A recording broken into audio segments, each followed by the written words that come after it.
Une cause de maladie, c'est le manque d'harmonie dans l'organisme humain qui engendre la maladie. L'imagination peut contrôler les autres parties du corps à leur détriment. Toutes les parties de l'organisme doivent travailler dans l'harmonie.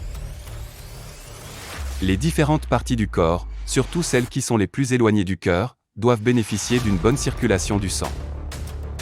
Les membres jouent un rôle important et devraient recevoir l'attention qu'ils méritent. Une faculté altérée affecte l'être tout entier. Si une seule faculté est laissée en sommeil ou si elle est détournée de sa fonction, le plan de Dieu n'est pas réalisé. Toutes les facultés doivent être convenablement développées. Il faut prendre soin de chacune d'elles, car chacune influe sur les autres, et toutes doivent être mises en exercice pour que l'esprit soit suffisamment équilibré. Une faculté altérée affecte l'être tout entier. Si une seule faculté est laissée en sommeil ou si elle est détournée de sa fonction, le plan de Dieu n'est pas réalisé.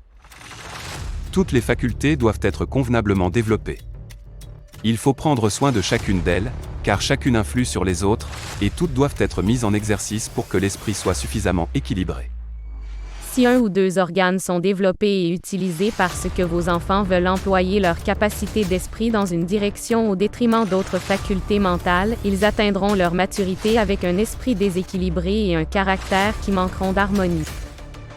Ils seront capables et forts dans un domaine, mais grandement déficients dans d'autres domaines tout aussi importants.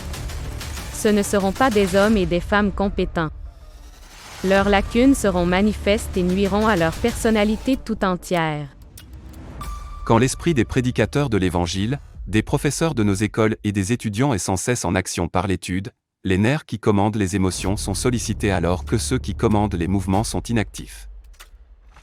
Comme ce sont les organes de l'intelligence qui sont toujours mis à contribution, ils sont surmenés et affaiblis, tandis que les muscles perdent leur vigueur faute d'exercice.